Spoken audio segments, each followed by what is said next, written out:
Police കേസിൽ നിന്നും ഒഴിവാക്കാമെന്ന് വാഗ്ദാനം നൽകി ബി.ജെ.പി. നേതാക്കൾ ലക്ഷങ്ങൾ തട്ടിയെടുത്തു. ബി.ജെ.പി. കോതമംഗലം മണ്ഡലം ഭാരവാഹികൾക്കെതിരെയാണ് പരാതി. പണം തട്ടിയ നേതാക്കൾക്കെതിരെ ബി.ജെ.പി. സംസ്ഥാന പ്രസിഡന്റിന് പരാതി നൽകിയിട്ടും നടപടിയെടുത്തില്ലെന്നും പരാതിക്കാരൻ. മൂവാറ്റുപുഴ ഡിവൈഎസ്പിക്ക് കോതമംഗലം സ്വദേശി എം ജോർജ് പരാതി നൽകി. വിവരങ്ങളുമായി ഇപ്പോൾ കെ.എം. ഉമേഷ് ചേരുന്നു. ഉമേഷ്, എന്തൊക്കെയാണ് തട്ടിപ്പിന്റെ ബി.ജെ.പി. നേതാക്കളടങ്ങിയ തട്ടിപ്പിന്റെ വിവരങ്ങൾ?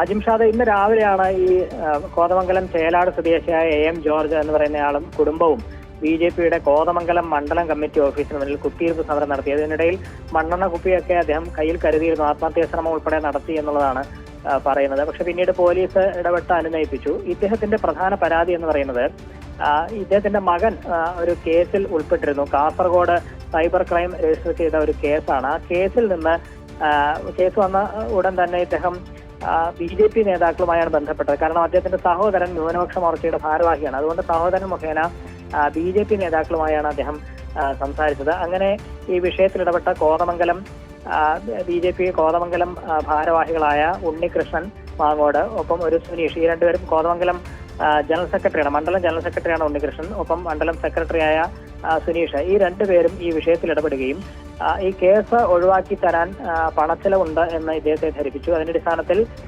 കഴിഞ്ഞ ജൂൺ മാസം മുതൽ ഈ കഴിഞ്ഞ നവംബർ വരെ പല തവണയായി പല കേസിലേക്കുള്ള ആവശ്യം എന്നുള്ള നിലയിലായി 10,50,80,000 രൂപ പലപ്പോഴായി ഇദ്ദേഹത്തിൽ നിന്ന് ഗൂഗിൾ പേ വഴിയും ഒപ്പം നേരിട്ടും പണം കൈപ്പറ്റി എന്നാണ് ഇദ്ദേഹം പരാതിയായി പറയുന്നത്. അങ്ങനെ പണം നൽകിയിട്ടും കേസിൽ നിന്ന് ഒഴിവാക്കുന്ന സാഹചര്യം ഉണ്ടായില്ല. പിന്നീട് ഇദ്ദേഹം തന്നെ ആ മകൻ ഉൾപ്പെട്ട കേസിലെ പരാതിക്കാരന് നേരിട്ട് അദ്ദേഹത്തിന് നഷ്ടം സംഭവിച്ചു. അതൊരു ഓൺലൈൻ തട്ടിപ്പായിരുന്നു. ആ നഷ്ടമായ പണം അദ്ദേഹം തന്നെ നേരിട്ട് കൈമാറി ആ കേസ് അവസാനിപ്പിക്കുകയാണ് ചെയ്തത്.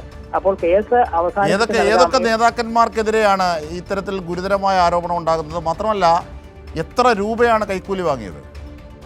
കോതമംഗലം മണ്ഡലം ജനറൽ സെക്രട്ടറി ഉണ്ണികൃഷ്ണൻ മാങ്ങോട്, ഒപ്പം മണ്ഡലം സെക്രട്ടറി ടി.എസ്. സുനീഷ്, ഈ രണ്ടു പേരുടെ പേരുകളാണ് അദ്ദേഹത്തിന്റെ പരാതിയിലുള്ളത്. അദ്ദേഹം അത് പറയുന്നുമുണ്ട്.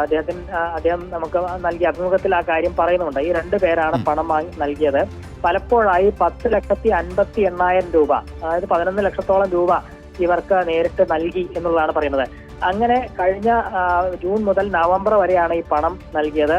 അതിനുശേഷം പിന്നീട് പോലീസിൽ പരാതി നൽകുമെന്നായപ്പോൾ അവർ വിളിക്കുകയും ആ പണം മടക്കി നൽകാം, 10 ദിവസത്തിനകം മടക്കി നൽകാമെന്നൊക്കെ കഴിഞ്ഞ നവംബർ മാസത്തിൽ പറഞ്ഞു. പക്ഷേ 10 ദിവസം പോയി, മാസങ്ങൾ പിന്നിട്ടിട്ടും ഇതുവരെ ഒരു നടപടിയും ഉണ്ടായില്ല എന്ന് മാത്രമല്ല, ബി.ജെ.പി. നേതാക്കൾ ഭീഷണിപ്പെടുത്തി എന്നുള്ളതാണ് പറയുന്നത്. RSS പ്രവർത്തകരെ വിട്ട് ആക്രമിപ്പിക്കും, മകനെ വീണ്ടും കേസിൽ ഉൾപ്പെടുത്തിക്കുമെന്നൊക്കെ അവർ ഭീഷണിപ്പെടുത്തി. ഇക്കാര്യം ചൂണ്ടിക്കാട്ടി ബി.ജെ.പി. സംസ്ഥാന പ്രസിഡന്റ് രാജീവ് ചന്ദ്രശേഖരൻ ഉൾപ്പെടെ താൻ പരാതി നൽകിയെങ്കിലും ഇതുവരെ അവർ തിരിഞ്ഞു നോക്കിയതുപോലുമില്ല, ഇതുവരെ ഒന്ന് വിളിക്കാൻ തയ്യാറായതുമില്ല എന്നുള്ളതാണ് അദ്ദേഹം പറയുന്നത്. ബി.ജെ.പി. സംസ്ഥാന അധ്യക്ഷൻ രാജീവ് ചന്ദ്രശേഖരന് നേരിട്ട് പരാതി കൊടുത്തു, ഈ നേതാക്കന്മാർ പണം വാങ്ങിയതടക്കമുള്ള തെളിവുകൾ പ്രകാരം. പക്ഷേ രാജീവ് ചന്ദ്രശേഖർ ഒരു മൂവ്മെന്റും നടത്തിയിട്ടില്ല, ഇത് ഒരു നടപടിയും സ്വീകരിച്ചിട്ടില്ല, ഇവരെ കേൾക്കാൻ പോലും വിളിച്ചിട്ടില്ല, അല്ലേ? അതെ, ബി.ജെ.പി. സംസ്ഥാന പ്രസിഡന്റ് രാജീവ് ചന്ദ്രശേഖറും ഒപ്പം ജില്ലയിലെ ഭാരവാഹികളും, ജില്ലാ നേതൃത്വത്തിന് ഇക്കാര്യം അറിയാം. ഇവർക്കെല്ലാം ഇതുമായി ബന്ധപ്പെട്ട പരാതി നൽകിയിട്ടുണ്ട്. പക്ഷേ പരാതി ലഭിച്ചിട്ടും ഒരു നടപടിയും ആരും സ്വീകരിച്ചില്ല എന്ന് മാത്രമല്ല, ഇദ്ദേഹത്തെ ഒന്ന് വിളിക്കാൻ പോലും അവരാരും തയ്യാറായതുമില്ല.